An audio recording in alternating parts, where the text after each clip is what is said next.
Sometimes the most important moves happen in the shadows, away from the spotlight of blockbuster trades and headline-grabbing signings. While everyone was glued to their screens during the trade deadline, watching big names move across the league, the Detroit Lions were playing a different game entirely. They were watching, waiting, calculating their next move with surgical precision. And just when the dust settled and the media moved on to the next story, the Lions made a roster decision that tells us everything we need to know about how this organization operates under pressure. Welcome back to Lions News Fan Report, your go-to source for the latest updates and insider rumors on our beloved team. I'm here to break down a roster move that might seem small on the surface but carries significant implications for how we're approaching the rest of the season. Stay with me through the end, because what I'm about to reveal shows exactly how Dan Campbell and this front office are responding to adversity. And trust me, this is just the beginning of what could be a crucial stretch for our playoff hopes.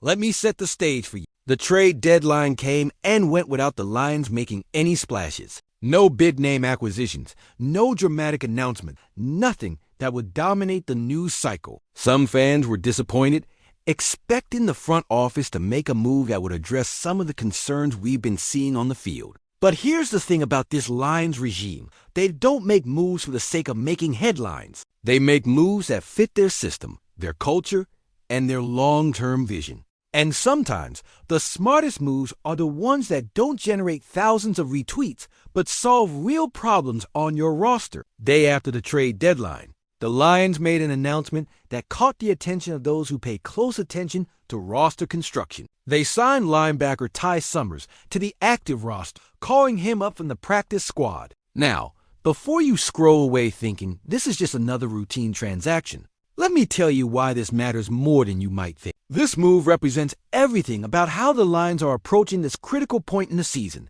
and it's directly connected to what we saw in that frustrating loss to the Vikings. Let's talk about Tai Summers for a moment. This isn't some unknown commodity walking through the door for the first time. Summers has been in the NFL since 2019 when the Green Bay Packers selected him in the 7th round. He's appeared in 86 games over his career, accumulating 90 tackles and establishing himself as a reliable special teams contributor. That experience matters, especially when you're trying to fix specific issues on your roster. The Lions have actually moved Summers around quite a bit this season. They released him from the active roster back in October, then signed him to the practice squad the very next day. Now he's back on the active roster, and the timing of this move tells us everything. This promotion fills a roster spot that opened when the team placed offensive lineman Christian Mahogany on injured reserve. But this isn't just about filling an empty spot on the depth chart. This is about addressing a specific need that became glaringly obvious in our last game. Summers appeared in 3 games for us earlier this season, playing in 53% of special team snaps with no defensive time. That specialization is exactly what makes this move so strategic right now. Let's rewind to Sunday's game against the Vikings. That 27-24 loss was painful for a lot of reasons, but what made it especially frustrating was the context. We were coming off a bye week that was supposed to give us time to rest, recover, and prepare for a crucial divisional matchup. Instead, we looked unprepared, outplayed, and frankly, not like the team we know we can be. Dan Campbell didn't shy away from the criticism either. He took full responsibility for not having the team ready, admitting that the Vikings caught us unprepared. That level of accountability is why we love Coach Campbell, but it also raises the question, how do we fix this? Here's where the Summers signing becomes really interesting. Campbell specifically mentioned that the Vikings made key plays on special teams that gave them momentum in the win. Special teams. That's not a coincidence, and bringing Summers back is a direct response to that issue. When you're a championship-caliber team, you can't afford to lose games because of special teams breakdowns. You can't give momentum to your opponents through mistakes in the kicking game, coverage units, or return game. Those details matter, especially in close games against quality opponents. Summers brings speed and experience to our special teams units. He's a player who understands his role, executes his assignments, and doesn't try to do too much.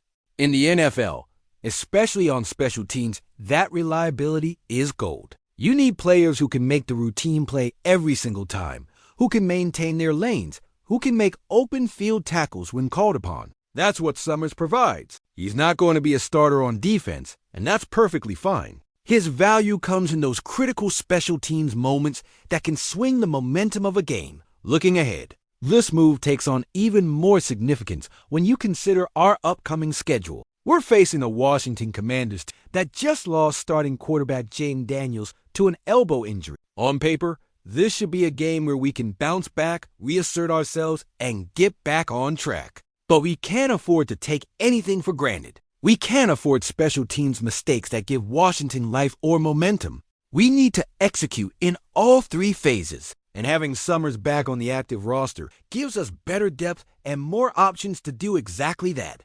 The Lions also made some other roster moves this week that are worth mentioning because they show how the front office is managing the roster strategically. The team released offensive tackle Justin Herron and tight end Kenny Yeboah, both of whom had been on injured reserve since the preseason. These moves were about clearing space and moving forward from injuries that have kept these players sidelined for months. Yeboah in particular was interesting because he was expected to compete as our primary blocking tight end after signing as a free agent. He injured his knee in the Pro Football Hall of Fame game and never got the chance to show what he could do. The team reached an injury settlement with him, and now both sides can move forward. What all of these moves tell us is that the Lions are being proactive about roster management. They're not sitting back and hoping things get better. They're making calculated decisions to address specific needs, to create flexibility, and to put the team in the best position to succeed. That's the mark of a well-run organization, and it's exactly what we need as we push toward the playoffs. Now, let's talk about the bigger picture. We're at a critical juncture in the season. We just came off a disappointing loss to a division rival. We have questions to answer about our defense, our special teams, and our ability to execute when it matters most. But here's what I know about this team. They respond to adversity. Dan Campbell has built a culture where accountability matters, where players take ownership of their mistakes, and where the response to a bad performance is to work harder and get better. Bringing Summers back is part of that response. It's a move that says we're not satisfied with where we are. We're going to fix the problems, and we're going to do it with smart, strategic roster decisions. The depth at linebacker becomes more important as the season progresses and the physical toll of the NFL schedule starts to add up. Having versatile players who can contribute on special teams and provide emergency depth on defense is crucial. Summers fits that profile perfectly. He's a veteran who knows what it takes to succeed in this league. And he's coming into a locker room that's hungry to prove itself after a tough loss. As we look forward to the Washington game and beyond, this is the kind of move that might not make headlines, but could make a real difference in close games. Special teams touchdowns, big returns, blocked punts. These are the plays that can change the trajectory of a season. Having the right personnel to execute in those moments is essential. And that's exactly what the Lions are prioritizing with this move. So here's my question for all of you watching. Do you think bringing Summers back is the right move to fix our special teams issues? What other adjustments do you want to see as we push toward the playoffs? Drop your thoughts in the comments below, because I want to hear from the real Lions fans who live and breathe this team every single day. Your perspective matters, and this community is built on passionate, informed discussion about our beloved Lions. Before I let you go, if you found this breakdown valuable, if it gave you insights you won't find anywhere else, make sure to smash that like button, subscribe to Lions News Fan Report, and hit the notification bell so you never miss an update. We're here every single day bringing you the latest news, the deepest analysis, and the most passionate coverage of your Detroit Lions. We're building something special here, and I want you to be part of it. Let's ride this season together, through the highs and the lows, because that's what being a Lions fan is all about. See you in the next video with more news, more analysis, and more Lions. 1. Pride.